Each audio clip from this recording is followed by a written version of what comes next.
Here's how much Social Security, including retirement, disability, SSDI, survivors, spousal, SSI, and VA beneficiaries will get now based on some new information. And yes, yet again, more information coming out right now that'll directly impact the monthly benefit checks of over 70 million beneficiaries that I talk about literally every single day right here on the channel in these videos, as well as that I just mentioned just a few seconds ago. So in just a minute here, I'm going to be talking about some monthly benefit numbers as far as real dollar amounts, as far as what this would translate into more money in the pockets of beneficiaries.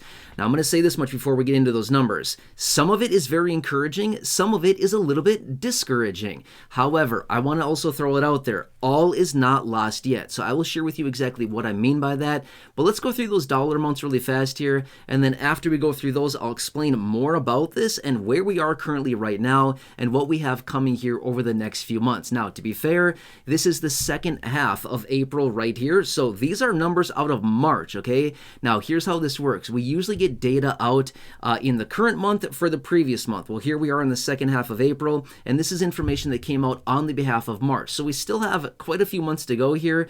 But let's run through those dollar amounts really fast here, and then we'll explain the details a little bit further. All right, now this is in regards to a raise to monthly benefits in regards to the inflation data based on the COLA. In other words, cost of living adjustment, okay? Let's run through the data and what it's looking like as of right now. Things have changed. I'm going to say that right here, right now. Things have changed in a pretty big way based on this most recent data. Okay, so let's just run through some quick numbers here. If you're getting a $600 monthly benefit check, we're potentially looking at a 2% COLA now for next year. And again, I totally get it. 2026 is still a long time from now. But again, more on that in just a minute. I'll explain more of why I'm looking at this right now and why we want to continue looking at these numbers. Anyway, right now, if you're getting a $600 monthly benefit, applying a potential 2% COLA to that would increase your benefits by $12 per month. Nothing. That's nothing, right? A $700 monthly benefit, applying a 2% COLA to that would increase benefits by $14 per month. Again, an $800 monthly benefit, applying a 2% potential COLA to that would increase monthly benefit checks by $16 per month. A $900 monthly benefit, applying a potential 2% COLA to that would increase benefits by $18 per month. And a $1,000 monthly benefit, applying a potential 2% COLA to that would increase benefits by $20 per month. Now, if you are getting the average benefits, which is, by the way, for the average SSDI beneficiary right now is getting just under $1,600. That would increase benefits, applying again a potential 2% COLA to that would increase benefits by about $32 per month. And the average retiree right now getting just under $2,000 per month, applying a 2% COLA to that would increase benefits by $40 per month. Again, not much, okay? Now, why do I want to look at this, and why am I even talking about this right now when we're so far away from 2026? Here's why. The first few months of this year, inflation was actually going up pretty substantially. It was looking like, oh wow, we're actually going to be looking up quite a bit here, and prices are rising, inflation is going up. Looks like we might be getting a pretty healthy COLA. However, things change. This March number is actually looking quite a bit lower. In fact, this is a pretty low number that we haven't seen since 2021. So it's been quite a few years since we've seen numbers like this. However, let me point something else out, okay?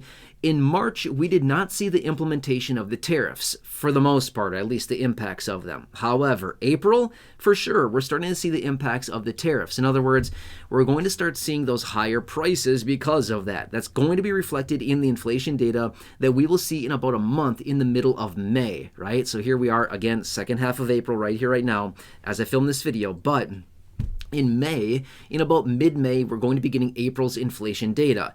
That's going to be very pivotal because we're going to see the impacts of the of the tariffs reflected in the inflation. So we may see higher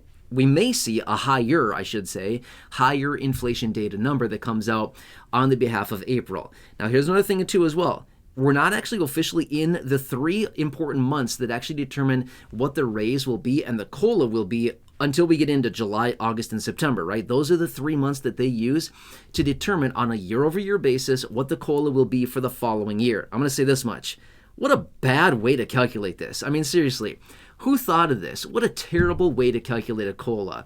Taking current year third quarter inflation, basically indexing it over the previous third quarter inflation data, whatever the difference is the COLA raise for the following year.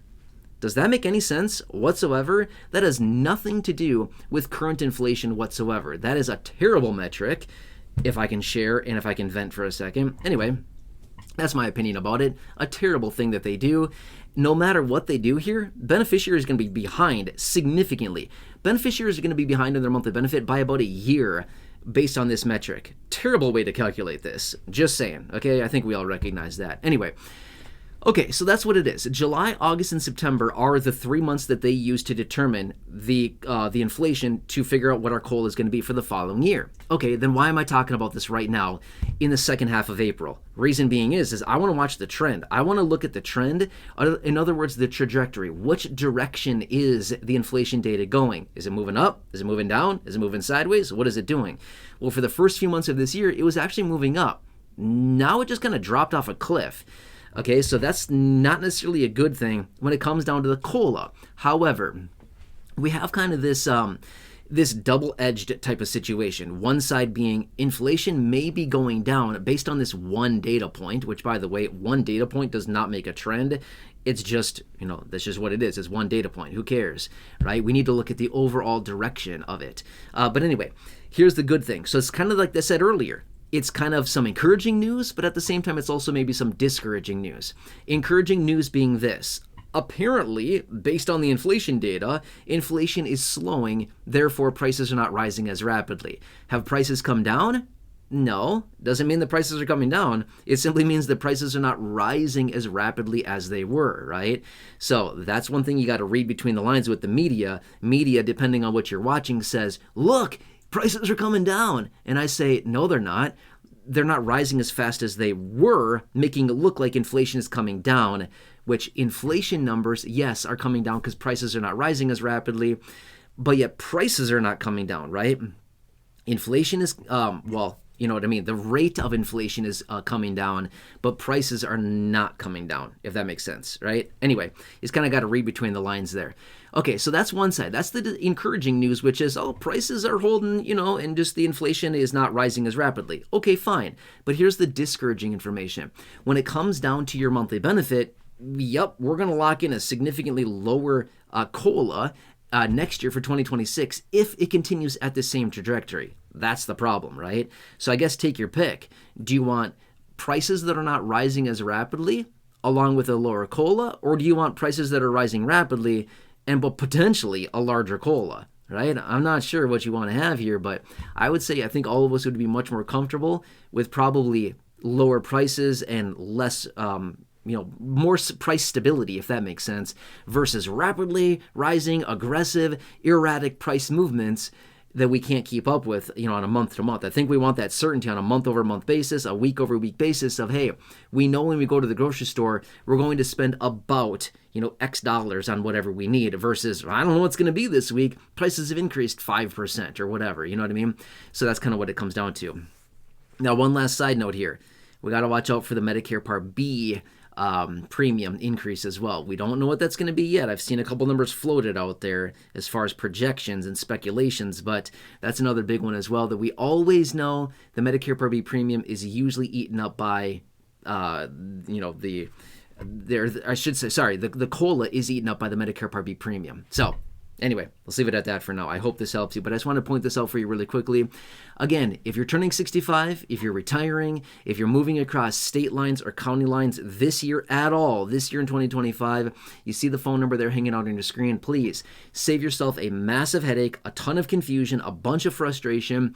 Call the phone number there on your screen. They will help you with all of your Medicare needs, the initial enrollment into Medicare, getting a Medicare supplement or Medigap plan, Medicare Part D, Medicare Advantage, if you decide to go that route. They will look through the 20,000+ plans across the entire country. They will find you the best plan with the best coverages at the best price for you and your personal needs. And that's the interesting part. All of us have something very different. All of our needs medically are very, very different, right? Some of us need more coverages. Some of us need less, whatever it is. And that's the awesome thing about the dedicated Medicare team of trusted advisors. Again, with that phone number right there, when you call them, by the way, they're waiting on standby to talk to you. When you call them, they will spend the time. They will listen to what you need. They will look at your personal situation and find you the best plan in your local area so you can see the doctors you want, the networks you want to be within, the offices, the clinics you want to go to. the prescription needs, if you have any at all, whatever it happens to be, they will listen, find you the best plan options, and they will do it 100% for free. They've already helped a ton of you here in this community, well over 1,000 of you here in this community they've helped, which is absolutely incredible. And they'll continue doing that. Again, it's 100% for free. Write the phone number down, take a picture, take a screenshot, whatever you've got to do, give them a call. Again, if you're turning 65, if you're retiring, if you're moving across state lines or county lines, please give them a call. They will help you, and they will help you 100% for free. You'll be super happy you did, and you'll save yourself a massive headache, a ton of confusion, and a lot of frustration. Put that on somebody else. Let the advisors do that who know the ins and outs of this. They know it. They're very knowledgeable. Great team over there. Anyway, let me ask a huge favor of you. Who do you know? Just think of 1 or 2 or 3 people that you know personally, friends, family members, neighbors, acquaintances, siblings, maybe coworkers if you're working, that are in the same position, turning 65, retiring, or any of the other situations. Please share that phone number with them and have them call, save them a huge headache as well, and then you'll be a huge, huge hero. They'll be super happy and grateful to you that you share that information. Anyway, thank you so much. Really appreciate that. Otherwise, if you can, share the video as well. Down below the video, there's a big share button. Go ahead and share this. Thank you so much. Again, friends, family members, neighbors, acquaintances, siblings, social media, whatever happens to be, thank you. Truly appreciate it. Otherwise, if you're new here or if you've not done so yet, please subscribe to the channel. 100% free to do so. I'm talking about Social Security, fixed income benefits literally every single day in my videos. Go ahead and subscribe. Thank you. Otherwise, check out the other 5,000 plus videos here on the channel in the video library. The popular videos I've hand selected for you down below in the description or popping up on your screen in just a minute. You'll see some videos there. Otherwise, until next time, please have a nice day. Take care. And I really hope I can see you again soon in the next video or in the next live stream.